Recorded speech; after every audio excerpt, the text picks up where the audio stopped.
Ẹ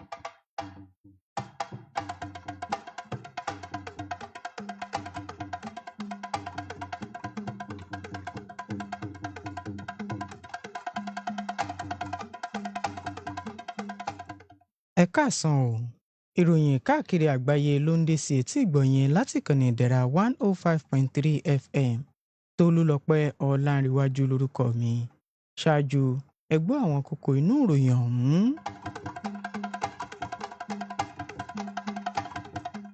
Tinubu gúnlẹ̀ sí ìpínlẹ̀ Anambra láti ṣe ìfilọ́lẹ̀ ilé-iṣẹ́ ìjọba àwọn àkànṣe iṣẹ́ mìíràn.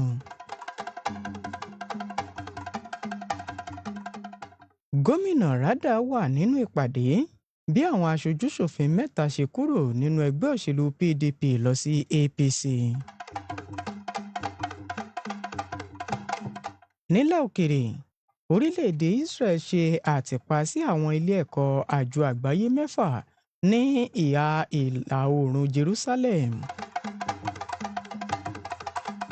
Ẹ̀kúnrẹ́rẹ́ àwọn ìròyìn wọ̀nyí la ó máa mú wá sí etí ìgbọ̀nyẹn lẹ́yìn ìṣẹ́nukò ráńpẹ́ yìí.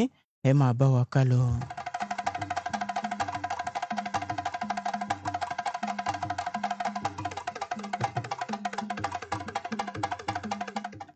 Wàyí o, ìròyìn ọ̀hún rèé lẹ́kùnrẹ́rẹ́. Ààrẹ Bọ́lá Tinubu ti dé ìlú Awka tí í ṣe olú-ìlú ìpínlẹ̀ Anambra fún àbẹ̀wò àkọ́kọ́ rẹ̀ níbi tí yóò ti ṣe ìfilọ́lẹ̀ ilé-iṣẹ́ ìjọba àkọ́kọ́ ti ìpínlẹ̀ ọ̀hún.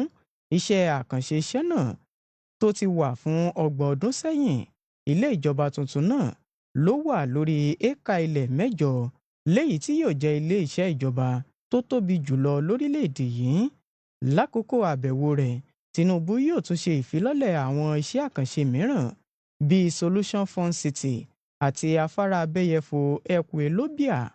Àwọn ìdáhùn lórí àbẹ̀wò náà ni kò tíì farahàn pẹ̀lú ìrètí àwọn ará ìlú nípa àkíyèsí àti ìdàgbàsókè ìjọba àpapọ̀ tí àwọn mìíràn ń béèrè ìbéèrè fún ipa lórí ìgbésí ayé àwọn olùgbé ní ìpínlẹ̀ ọ̀hún.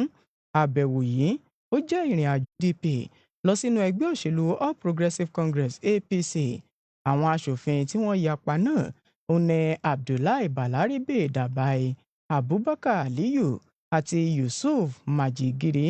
Bó tilẹ̀ jẹ́ pé wọn kò mẹ́nuba orúkọ Yusuf Majigiri nínú àwọn ìròyìn kan, ṣùgbọ́n wọ́n jẹ́ kó di mímọ̀ wípé Abdullahi Balarabe Dabai àti Abubakar Aliyu àti àwọn ọmọ ẹgbẹ́ mìíràn tó ń ṣojú ẹkùn ìdìbò ìjọba ìbílẹ̀ Bakori Danja ló kúrò nínú ẹgbẹ́ náà lásìkò ìpàdé àpapọ̀ kan tí gómìnà ìpínlẹ̀ Katsina Dikko Rada tó kópa níbẹ̀.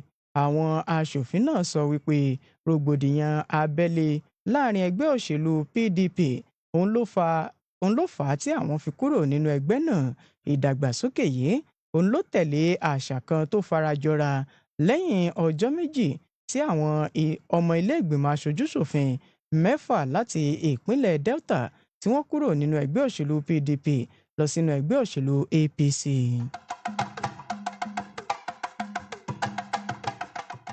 Nílẹ̀ òkèrè, orílẹ̀-èdè Israel ti ṣe àtìpà àwọn ilé-ìwé tí àjọ àgbáyé 6 tó wà ní ìhà ìlà-oòrùn Jerusalem, léyìí tó nípa lórí àwọn ọmọ iléèwé tó tó 1,600 níye.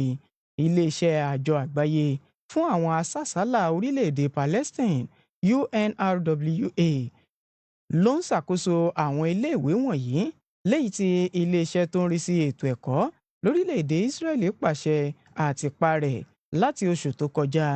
Àwọn òbí àti àwọn olùkọ́ ló ti ń ṣàfihàn ẹ̀dùn wọn nípa ipa àṣẹ náà lórí àwọn ọmọ iléèwé tó lè ní ìrírí tó lè ní àwọn ibi àyẹ̀wò láti lọ sí àwọn iléèwé mìíràn. Iléeṣẹ́ ètò ẹ̀kọ́ orílẹ̀-èdè Israeli sọ di mímọ̀ wípé àwọn iléèwé náà ni wọ́n ń ṣiṣẹ́ láìsí ìwé àṣẹ kan. Wàyí o, àjọ UNRWA àti àwọn òbí wọ́n ti ṣàfihàn ẹ̀dùn wọn wípé àtìpà àwọn ilé ẹ̀kọ́ náà ó jẹ́ ipa ńlá láti ṣe àkọ̀tì àti ìdálọ́wọ́kọ ètò ẹ̀kọ́ àwọn ará Palestine. Àtìpà náà ló ti fa ìbínú tó ń tì rọ́kẹ̀kẹ̀ pẹ̀lú bí àwọn ìjábọ̀ ṣe sọ di mímọ̀ wípé àwọn ọlọ́pàá orílẹ̀-èdè Ísírẹ́lì ti ń lo afẹ́fẹ́ gáàsì tajútajú lórí àwọn ọmọ ilé-ìwé lákòókò tí wọ́n ń ṣe àtìpa ọ̀hún. Ìdàgbàsókè yìí ló wà láàrin kòbáolé sí ọmọnìyàn tó ń burú jáì sí ní Gaza, níbi tí àwọn ẹgbẹ́ olùrànlọ́wọ́ bíi World Central Kitchen ti ṣe ìdádúró àwọn iṣẹ́ ṣíṣe látàrí àìtó oúnjẹ. Ẹ̀wẹ̀, àwọn olùdáhùn sí àkọ́kọ́ ní Gaza àwọn náà tún tiraka láti ṣiṣẹ́ látàrí àìtó àwọn ohun èlò. Pẹ̀lú èyí ni a fi dé òpin ìròyìn káàkiri àgbáyé láti ìkànnì Ìdẹ̀ra 105.3 FM nílùú Ọ̀tàn-Ayégbàjú ní ìpínlẹ̀ Ọ̀ṣun. Àmọ́ kí a tó máa lọ, ẹ gbọ́ àrígbámú kókó kọ̀ọ̀kan nínú ìròyìn ọ̀hún lẹ́ẹ̀kan sí i.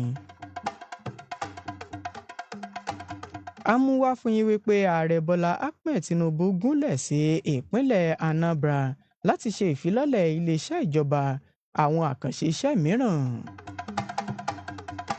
Ẹ̀wẹ̀, a jẹ́ kó di mímọ̀ fún yín wípé gómìnà Radal ó wà níbi ìpàdé bí àwọn aṣojú-ṣòfin mẹ́ta ṣe kúrò nínú ẹgbẹ́ òṣèlú PDP lọ sínú ẹgbẹ́ òṣèlú APC. Nílẹ̀ òkèrè, ìkànnì Ìdẹ̀ra 105.3 FM a mú wá fún yín wípé orílẹ̀-èdè Israel ṣe àtìpa àwọn ilé ẹ̀kọ́ àjọ àgbáyé 6 ní ìhà ìlà oòrùn Jerusalem.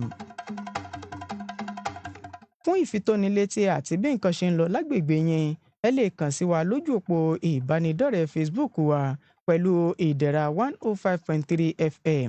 Bákan náà lẹ tún lè gbọ́ wa lójú òpó ìtàkùn àgbáyé nípa títẹ̀ www.ideraradio.com. Bákan náà lẹ tún lè gbọ́ wa lójú òpó Radio Garden app pẹ̀lú Ìdẹ̀ra Radio 105.3 FM. Tolúlọpẹ́ Ọlánrewájú lórúkọ mi.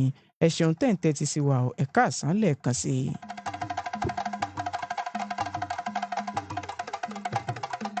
Ìdẹ̀ra 105.3 FM àjànàkú kọjá mo rí nǹkan fìrí. Ọ̀pọ̀lọpọ̀ igi ní ń bẹ nígbó ká tó fi igi ọ̀mọ̀ gbẹ́lù.